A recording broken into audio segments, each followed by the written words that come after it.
Assalamualaikum warahmatullahi wabarakatuh. Pada kesempatan kali ini kami akan menyelesaikan salah satu tugas kelompok entrepreneurship, yaitu melakukan wawancara langsung dengan pelaku usaha bisnis online shop. Sebelum memasuki wawancara, perkenalkan terlebih dahulu. Nama saya Sofatunisa dengan NIM 121. Nama saya Azara Yunus Safiti dengan NIM 116.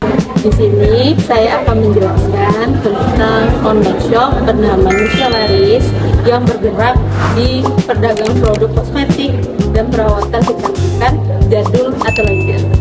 Usaha ini didirikan pada tahun 2019 oleh Kia Sirwati.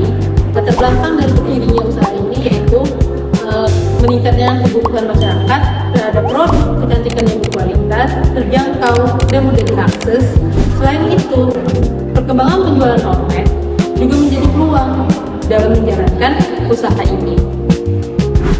Alasan untuk memilih di bidang usaha ini, bidang kosmetik dipilih karena memiliki prospek yang baik dan permintaan pasar yang terus meningkat. Selain itu, produk kecantikan merupakan kebutuhan yang digunakan secara rutin oleh konsumen. Untuk visi dan tujuan jangka panjangnya adalah menjadi toko kosmetik yang terpercaya yang menyediakan produk original dengan pelayanan terbaik. Dan untuk jangka panjangnya, memperluas pasar, meningkatkan variasi produk, serta mengembangkan usaha menjadi lebih besar dan profesional.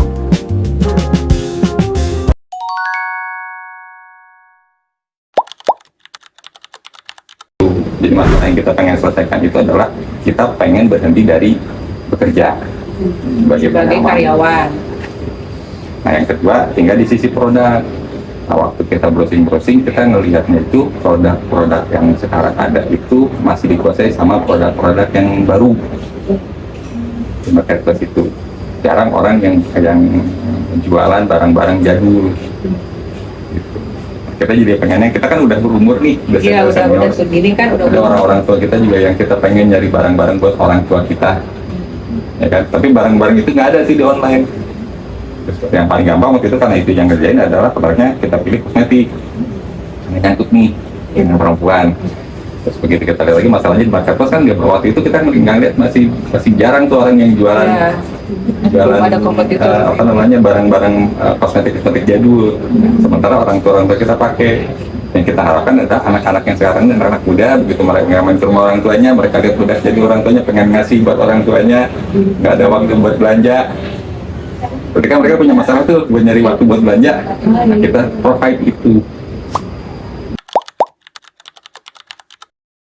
Karena memang kita kan banyak yang baru mulai masih muda-muda, kita fokusnya kan ke jualan masing-masing nih. Nah, kita melihat ceruk pasar itu gitu. Kayaknya enak nih kalau kita jualan barang-barang yang masih jadul, terus memfasilitasi jembatan antara anak-anak yang pengen memberikan sesuatu buat orang tuanya, buat omanya, buat neneknya gitu. Marketnya jadi karena kita bicara produk jadi ya, berarti kan pengembangan pemilihan market sama strategi jualannya. Akhirnya kita juga kemarin seperti ya bikin konten. Iya, sempat bikin konten ke iklan juga iklan juga. Cuman memang kita agak sedikit stagnan pada saat bikin konten. Karena kan bikin konten itu harus take time yang lumayan lama. Dan sekarang 5 tahun yang lalu ketika kita memulai, editing video itu bukan perkara gampang, nggak segampang sekarang. CapCut waktu itu belum ada, Lumina waktu itu belum ada, 5 tahun, 6 tahun yang lalu itu belum ada. Jadi kita mesti benar-benar ngedit lewat aplikasinya Windows itu loh. Itu lumayan takes time. Kita channel yang pertama itu Tokopedia dulu, itu paling mudah, paling gampang, edit segala macam itu Tokopedia. Enak banget dengan aplikasinya, terus orang-orangnya juga. Pernah dulu ya Pak. Terus orang-orangnya juga seperti karyawan kan nggak rese gitu. Kita secara admin untuk menghadapi itunya lebih gampang. Terus dicoba lagi ke Shopee lanjut Bukalapak, beli-beli, Rajada, udah semua kita ini dari satu Shopee saya punya 3 toko, Tokopedia 3 toko, itu aja diperbanyak tokonya gitu.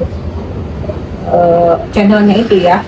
Terus kalau untuk WhatsApp, karena saya adminnya banyak menangani toko-toko itu, WhatsApp belum ketanganin tuh. WhatsApp bisnis itu sebenarnya di WhatsApp bisnis juga bisa tuh narik pelanggan gitu ya. Terus yang ini lagi di Facebook itu kan kalau misalkan setiap ini kan harus ada update produk atau macam-macam lah, deskripsi produk ya. Ini itu juga udah dicoba. Terus Facebook marketplace akan ada tuh. Facebook marketplace-nya juga dicoba. Itu juga bisa untuk narik pelanggan. Terus di offline begini kita buka GoSend. Dan kalau orang-orang pengen cepat nih, pengen itu di kita ready produk dikirim lewat GoSend dari rumah. Kalau sekarang mungkin jadi utama ya. Oh iya. Jadi utama karena digitalisasi itu kan mengejar percepatan proses. Jadi dari sisi marketing, mau tidak mau kita juga sekarang marketing digital, mau tidak mau kita bicaranya ke online. Dari sisi proses produksi juga kita mau nggak mau mendekati ke situ. Misal kita bikin konten promo, kita nyari kata-kata buat promosi aja. Sekarang Dari ChatGPT. kan pakai ChatGPT. Kita mau bikin konten produk kalau sekarang juga ini pakai digital, ya kan? Kita bikin promosi, ya kita tinggal nyari promnya, bikin fotonya, perbaikinya digital. Jadi utama banget, Jadi, penting banget. Penting banget. Jadi semua sekarang mau nggak mau di digital. Gitu. Laporan kita kalau kita menganalisa juga kan tinggal tarik dari semua marketplace. Develop sendiri karena kita punya aplikasi sendiri, kita develop sendiri, ya udah kita lihat lagi mana yang tren-trennya, kemana yang paling laku, mana yang paling itu memudahkan kita buat nganalisis stokis kita. Jadi nggak barang yang tidak bad stock itu bisa diminimalisasi dengan itu. Untuk kan kita juga nggak akan apa, ada sekian ribu produk yang ini laku berapa, jadi waktu alat bantu belanja itu juga jadi sangat ini ya pakai di digital sekarang.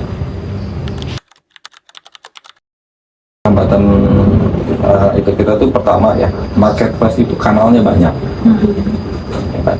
Kalau kita mau pakai semua kanal, SDM kita otomatis juga akan terkuras nih. Kan kita di satu sisi kalau kita mau ideal ya, tapi kan yang belanja harus ada orangnya, yang packing harus ada orangnya, terus yang bermarketing dia juga harus ada orangnya, jawab pelanggan juga harus ada orangnya gitu. Sementara marketplace kan kanalnya banyak nih. Kalau satu-satu semua kanal kita pegang nih untuk ngupdate produk aja, ada berubah produk, kan mesti satu-satu untuk kita mesti beresin. Itu kan resource kita terbatas. Nah, hambatan yang paling besar itu justru di resource itu. Gimana kita mengendalikan sumber daya yang ada supaya bisa maksimal untuk semua. Karena kadang-kadang kalau kita fokus di Shopee, sementara Shopee fokus di Tokopedia nih, Tokopedia kemarin tiba-tiba berubah jadi TikTok, tiba-tiba potongannya jadi banyak segala macam. Otomatis kan kita jadi kayak kita jadi capek-capek tapi margin kita juga nggak banyak gitu. Oke, pasarnya ada, tapi margin kita juga nggak ada, ya akhirnya jadi gimana ya gitu. Karena kan bisnis itu ujung-ujungnya cuma bicara 3 hal. Jadi kalau itu sekali mungkin bicara di yang nanti ya yang BMC itu ya, Kalau mau itu bisnis model konsep gitu ya. Ujung-ujungnya sebenarnya bisnis model konsep ada 9 item kalau nggak salah. Intinya sebenarnya cuma 3. Terpandang itu cuma 3 hal: produk, jual, untung. Apapun itu yang dulik semalaman dia cuma itu kok, produk jual, untung, produk jual. Ya kan kita fokus di produk juga, kita mesti fokus di jualannya juga, kita mesti ngitung juga. Nah, itu kalau yang paling jadi hambatan tuh itu sebenarnya. Iya, jadi hambatan itu. Jadi hambatan tuh berubah-ubah aturannya berubah-ubah, sementara produk juga kan terus berubah juga. kemasan juga berubah juga, otomatis kan kita juga mesti bikin lagi konten baru, mesti Iya, bikin foto lagi baru. foto baru gitu.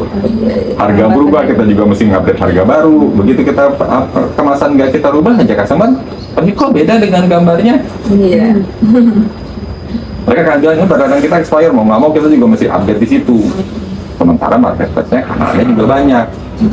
Jadi satu sisi kita juga harus mulai berpikir nih, sekarang kita mulai berpikir Mulai untuk mau berubah. mengoptimalisasinya seperti apa, sama membaca mungkin ke depan akan seperti apa. Jadi ke depannya, nah, untuk mengatasi hambatan itu kita sih sekarang lagi kerjaan kita bikin, mau nggak mau kita lagi web sendiri.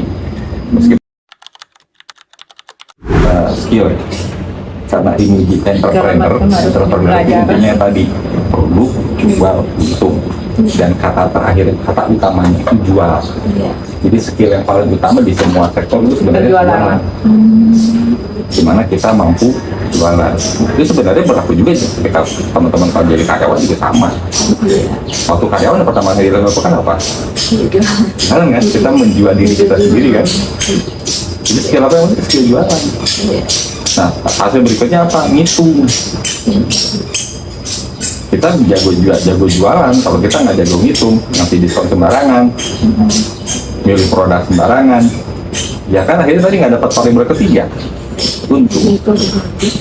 Jadi yang paling penting itu cuman dia bisa pintar jualan, pasti skill jualannya, tinggal kanal apa yang mau dipakai jualannya, buatkan di situ. Berani mencoba.